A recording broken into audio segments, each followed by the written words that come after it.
हज़ारों ख्वाहिशें ऐसी कि हर ख्वाहिश पर दम निकले। जंग मई में पाकिस्तान के हाथों अपना S-400 तबाह कराने वाले भारत की ख्वाहिश थी कि उसे रशिया से S-500 फ़िज़ाई दिफाई निज़ाम मिल जाए, लेकिन उसकी ये ख्वाहिश पूरी नहीं हो सकी। इस बारे में आमिर रज़ा से बात करते हैं। आमिर भाई, जंग मई में पाकिस्तान ने S-400 तबाह बर्बाद कर दिया। उसके बाद भारत की ख्वाहिश थी कि वो रशिया से S-500 जो लेटेस्ट फ़िज़ाई दिफाई निज़ाम है वो हासिल कर ले, लेकिन वो नहीं मिल सका। उसे जो मिला वो S-400 ही है, और S-400 को तो हमने खिलौना बनाया हुआ है। देखिए, पहली बात तो ये है कि ये तस्दीक हो गई कि इनका S-400 आदमपुर में तबाह हुआ था। तबाह हुआ तो इन्होंने दोबारा से S-400, ये असल में पहले से ही इनका एग्रीमेंट था कि S-400 की 4 बैटरीज जो हैं ये आनी हैं।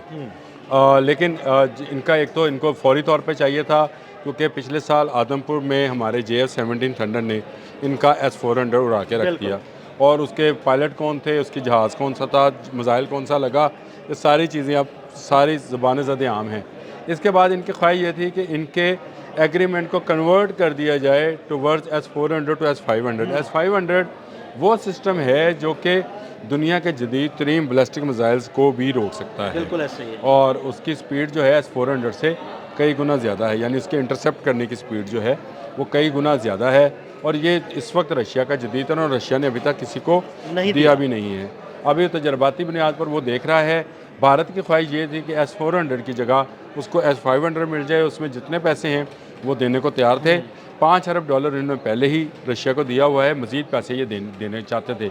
लेकिन रशिया ने, क्योंकि जब आप एक नई टेक्नोलॉजी ले आते हैं तो कंपनी का सबसे पहला काम, ये कोई भी कंपनी हो, आप अगर कार मेकिंग हो, मोटरसाइकिल मेकिंग हो, जब नया मॉडल आता है तो उसका ख्याल होता है कि जो पुराने मॉडल के जितने सौदे हैं जल्दी से निकाल दिए जाएं, और आगे नए मॉडल के सौदे किए आगे नए मॉडल के। तो इनके लिए तो ये बड़ा मुश्किल, बड़ा आसान था कहना कि आप S-400 रख लें। S-400 का उसने 4 थोड़ी डालना था, उसने S-400 आपके लिए बना रहा था, और आपको उसने दोबारा से डिलीवर करना। ये अगले माह जो है ये S-400, जब ये हम जंग मई की जश्न मना रहे होंगे, सालाना जश्न जो है, जश्न मना रहे होंगे। लाजिम बात है 6-7 की रात को हमने जो इनके जहाज़ गिराए थे वो हम जब मनाएंगे तो ये इनको समझ आएगी कि S-400 दोबारा ये आदमपुर में लगाना चाहेंगे।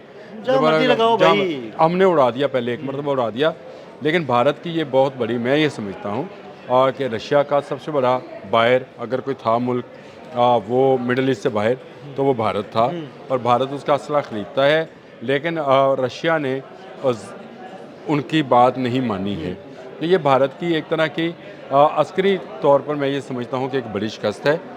S-400 हमारे लिए अब वो उसकी हैसियत नहीं रही। अब हमारे लिए वो खिलौना है। अब हमारे लिए वो इस तरह का इंटरसेप्टर नहीं रहा। हाँ, बिल्कुल। जिसको ब्रेक ना किया जा सके। जब आप एक दफ़ा किसी हथियार को ब्रेक कर लेते हैं, जैसे हमने राफेल गिरा लिया, तो अब हमें पता है कि राफेल की कमज़ोरी कहाँ पे है और हमने कैसे गिराना है। हालांकि भारतीय जो हैं इन्होंने, आपको याद होगा, इन्होंने कहा था कि हमारे S-400 ने पाकिस्तानी जहाज़ गिराया, जिस पर ख्वाजा आसिम ने कहा था लाओ सबूत। सबूत लाओ। कहाँ गिराया था? और ये दुनिया भर में कोई भी जहाज़ अगर फाइटर प्लेन है। अच्छा चले आमिर भाई, फॉर एग्जांपल S-400 ने पाकिस्तानी जहाज़ गिरा लिया, तो भाई फिर S-500 का सौदा क्यों करना चाह रहे थे?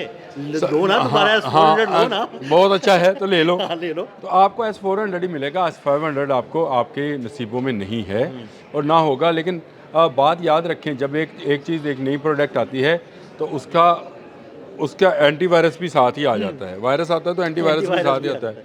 तो ये ऐसा नहीं है कि S-500 आएगा तो हमारे लिए कोई ख़तरा होगा। S-500 इनको मिलने वाला नहीं है, क्योंकि दुनिया की तमाम असला साज कंपनीज़ अब भारत से दूर हट रही हैं। इन्होंने राफेल जैसा बेहतरीन जहाज़ जो है, जो किसी जंग में नहीं गिरा था, उसको बर्बाद करवा दिया, कंपनी के शेयर्स गिर गए। अब मुझे ये बताएं कि अगर वो S-400 आदमपुर में गिरा है या तबाह हुआ है, तो क्या रशिया में S-400 के शेयर्स नहीं गिरे होंगे? यानी उसको लेने से कई मुल्कों ने, जो कि ये सोच रहे होंगे या प्लान कर रहे होंगे कि हम वो लेते हैं, लेकिन इनकार कर दिया होगा, उन्होंने ये सोचना ही बंद कर दिया होगा। ये वो चाइना की तरफ चले जाएंगे, Q-19 और Q-9 की तरफ चले जाएंगे। वो नया सिस्टम जो है, अल्टरनेट सिस्टम जो है, उनकी तरफ चले जाते हैं। तो ये भारत को जो भी असला देगा, क्योंकि इनको दिया जाने वाला असला जो है वो तबाह बर्बाद होगा।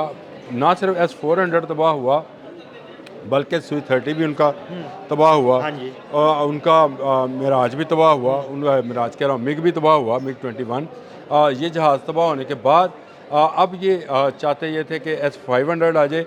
मैं आपको बताऊँ, S500 भी तबाह हो जाना था। ऐसे ही है। देखिए, मशीन कोई भी हो, आप फरारी के ऊपर अगर आप रक्षा ड्राइवर को बैठा देंगे हाँ, तो वो बस फरारी तो मार देगा, कहीं पर ठोक देगा, ठोक किसी देगा, दीवार में मार देगा, किसी रक्त में उससे नहीं मार देगा। कंट्रोल होनी ना। बिल्कुल ऐसे ही। तो ये रक्षा ड्राइवर्स हैं, इनके पास एक अच्छा जहाज़, एक अच्छा इंटरसेप्टर सिस्टम, एक अच्छा जो है मिसाइल होने का मतलब देखिए, आप अगर अभी भी ब्रह्मोस सही तरीके से इस्तेमाल नहीं कर हाँ, पाए हमने उसे भटका दिया, ब्रह्मोस को भटका दिया हमने। तो इसका मतलब है कि आप अगर इतना ज़बरदस्त दुनिया में समझा जाने वाला ब्रह्मोस दुनिया सिस्टम के जो है, अच्छे जो मिसाइल्स हैं उनमें उसका शुमार किया जाता था। देखिए लाज़मी बात है, ये रशियन टेक्नोलॉजी थी और रशिया को इस पर बड़ा नाज था।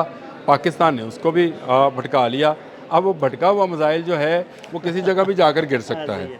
फिर आपने आपके पास हरूप था, हरोन था, हाँ जी। वो जो वो ड्रोन इजराइल ने, इजरायली ड्रोन्स हैं, वो दुनिया में उनका एक उनका नाम नाम था, आपने उस कंपनी को भी डुबो दिया। आप देखिए, मैं वही फिर कहता हूँ, आप रक्षा ड्राइवर को फरारी देते हैं तो फिर आप फरारी को तबाही समझें। बिल्कुल ऐसे ही। फरारी को फरारी वाला ही चला सकता है। बिल्कुल। तो ये इसके पास S400 हो या S500, ये कोई मैंने नहीं रखता, चलाने वाला होना चाहिए। इसकी एक मिसाल छोटी सी देने लगा हूँ। बिल्कुल। S300 है ईरान के पास, हाँ जी, बिल्कुल। F-35 गिराया उसने। बिल्कुल।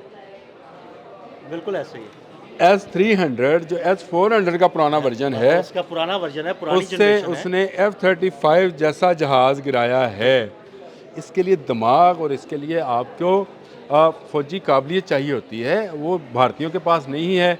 जो चीज़ इनके पास नहीं, देखें मैं आपको एक छोटी सी समझानी पड़ेगी मिसाल देता हूँ। पूरी दुनिया से मुसलमान आए, चाहे वो तुर्क से आए, चाहे अफ़गान से आए, चाहे वो कहीं से भी आए, आकर भारतीयों पर ही हुकूमत की। हाँ जी। अगर भारतीय लड़ने के काबिल होते तो अपना दफा ना कर जाते। बिल्कुल ऐसे ही। यूनान से वो आया, फतह कर लिया। बिल्कुल ऐसे ही। तुर्क जितने आए, चाहे वो किसी नाम से आए, कोई मुग़लों के नाम से आए या कोई ग़ुलामों के नाम से आए, किसी नाम से भी आए, कोई खिलजी आए, कोई तुगलक आए, बिल्कुल। किस पर हुकूमत की उन्होंने? इन पे की। इनको लड़ना नहीं आता है और सदियों से लड़ना नहीं आता है। इससे बताया जाए कि ये ना लड़ें। इनको गांधी सही बता के जा रहा था कि आपको अहिंसा नहीं, हिंसा के तहत चलना होगा। आप अहिंसा, आप चाहते हैं कि आप दुनिया में दोबारा से आप कोई बादशाह बनना चाहते हैं तो आप नहीं बन सकते हैं। आप तारीख़ में कभी रहे नहीं हैं बादशाह। आप छोटी छोटी रियासतों में छोटे छोटे राजे रहे हैं और वो भी आप मजहबी बुनियाद पर रहे हैं। अब इसको साबित कर किया जाए, आप तारीख़ उठा लें, हमारे सुनने वाले, देखने वाले, कि ये भारतीयों में इनके DNA में लड़ना नहीं है। जो चीज़ इनके पास नहीं है, अदील भाई ये ना करें। ये S500 भी ले आएँ, ये S600 ले आएँ, 700 ले आएँ, हमें इसकी कोई परवाह नहीं है। हम मार्शल रेस से तल्लक रखते हैं। हम मुसलमान फातिहा की सीट से यहाँ पे आए थे। आज तक हमारे अंदर वो जो सिपाही और फौजी आए थे, उन्हीं का खून दौड़ रहा है। बिल्कुल ऐसे ही। बिल्कुल ऐसे ही। कोई तुगलक है, कोई अफ़गान है, कोई पठान है, ये वो सारे लोग हैं जो कि बाहर से आए थे और बाहर से आकर उन्होंने यहाँ पर हुकूमत की थी। इनके साथ लड़ना इन हिंदुओं का किसी तौर पे मैं ये समझता हूँ सारी ज़िंदगी भी लगे रहें तो ये फ़तह हासिल नहीं कर सकते। ये मोदी को छोड़, मोदी का बाप भी ले आए ना, ये S400 को छोड़ S500, 600 भी ले आए, ये पाकिस्तान को शिकस्त नहीं देते। बिल्कुल, बहुत शुक्रिया आमिर भाई। आमिर भाई ने बड़ी तफसील के साथ इस सारे मामले पर रोशनी डाली। अदील अहमद और आमिर रज़ा को फॉलो करते रहें। अब तक के लिए इजाज़त दीजिएगा। अल्लाह हाफ़िज़।